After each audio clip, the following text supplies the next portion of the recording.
Hey guys, how's it going? I wanted to start today by addressing a simple question that has very impactful, sort of fundamental changes to the way you think about how you throw a backhand. So in disc golf, everybody picks up a disc and they go, all right, it weighs about as much as a pair of scissors, and so I can do a lot of it with my arm. That's great, and up to about a certain amount of power, if you just fling it with your arm, it's going to have that amount of distance. What happens though is if we change our mental thinking about it and we say, I'm going to throw something heavy, really heavy, right? Something that has a large amount of mass and requires a large amount of energy to move, then I'm going to do the things that are much more efficient at generating power. So if I wanted to swing this and fling it forward, I would naturally get all my weight onto my front side, and I would bring that thing forward. Right? I wouldn't stay planted on both feet, and I certainly wouldn't want my back hip coming forward with it. I would brace up against the front side, and the way that I would brace up against it is super, super important. And this is something that's pretty new to me. It came from a conversation that we had in disc golf course review. If you shift incorrectly, where you can leverage the disc golf, where you can use your body's momentum to redirect it forward, is incorrect. Okay, so what does that mean?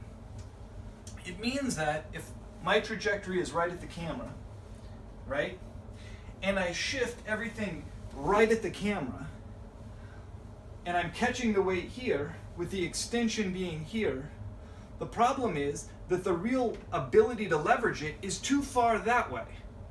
It's too far to the right. So if I'm just going this way, I'm throwing here, and I just take everything this way, where I can actually resist it to redirect it is too far that way. So if I want to throw it, the targetward trajectory is right at the camera, it means that I have to shift my weight about 20 degrees left of my trajectory. So then what that looks like is this weight is now going here. Okay, so easy enough. Weight's shifting here. Now what that means for my feet is when I'm watching video of top pros' feet and you see that sometimes their back foot is pointed a bit, you know, what looks to be like, if you're just from this angle, it looks like it's open to the target, very open to the target, right? This would be more closed to the target. This is my dog.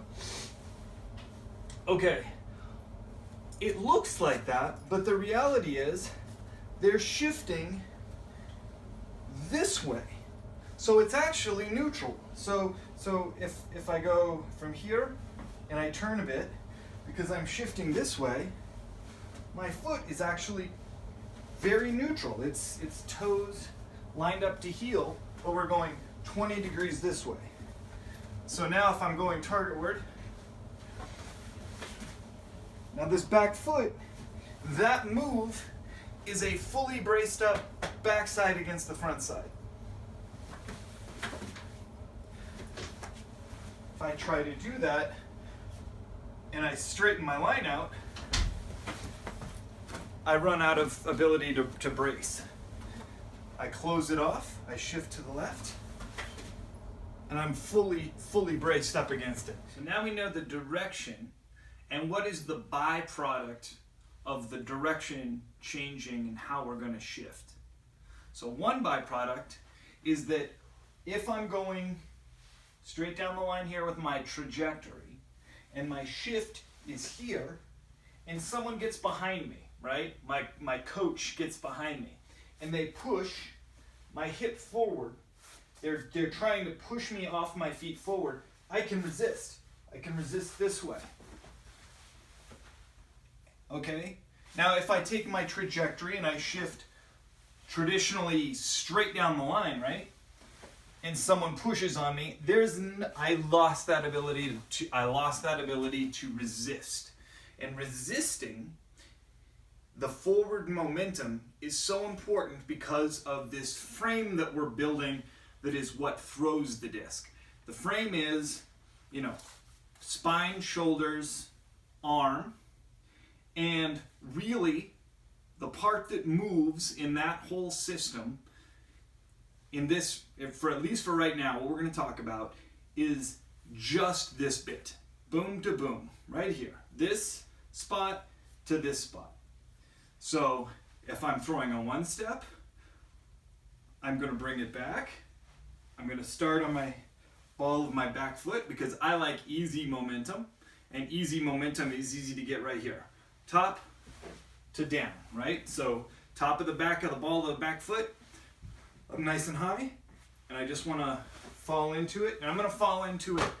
I'm going to try and get my hips loading in backwards. So towards the target, super tall, easy momentum. Now I'm going to take that and I'm going to go 20 degrees to the left, up tall. I haven't pushed off my back foot. I haven't had to try to generate momentum by pushing. And I can generate a lot of power in one short movement. Baseball players do it. Ball golfers do it.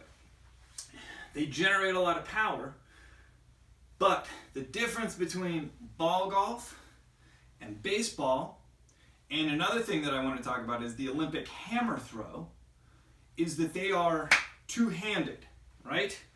Okay, so I'm an Olympic hammer thrower, and I'm throwing it towards the camera.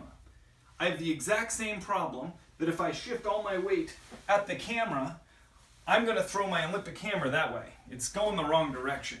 So to correctly shift to accelerated targetward, the camera-ward, I need to come in closed and redirect the hammer to go targetward. Okay, that makes a lot of sense to me. The problem being they're using two hands. And so their point of release is very much in the center of their body. Now we're throwing with one hand. So I'm going to drop this hand, right? And if I move this out and I'm going to create it out here, that's a pretty realistic view of where our shot is going. So again, two-handed, redirecting and coming this way. Drop this arm. I'm going to extend it forward and take advantage of better leverage. And I'm going to release, and really, that's my release point. This is if we're looking at a clock, straight target word is 12 o'clock, 11 o'clock, 10 o'clock. That is our point at which the disc rips out of our hands. It's not target word, it's 10 o'clock. That's where the disc is arcing and redirecting right there. So it's important to think about this system in terms of it's a one-handed throw. So I'm going to try and create this frame that's really just loose. And then obviously there's a follow through there. When you make these changes to your throw, it is truly a fundamental change to how you generate power.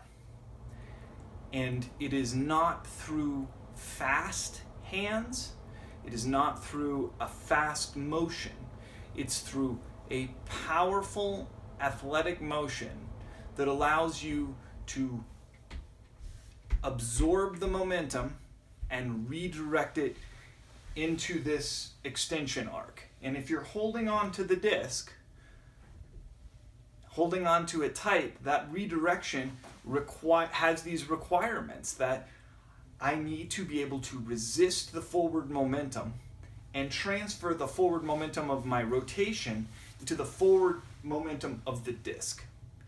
All right. Have a good day, guys.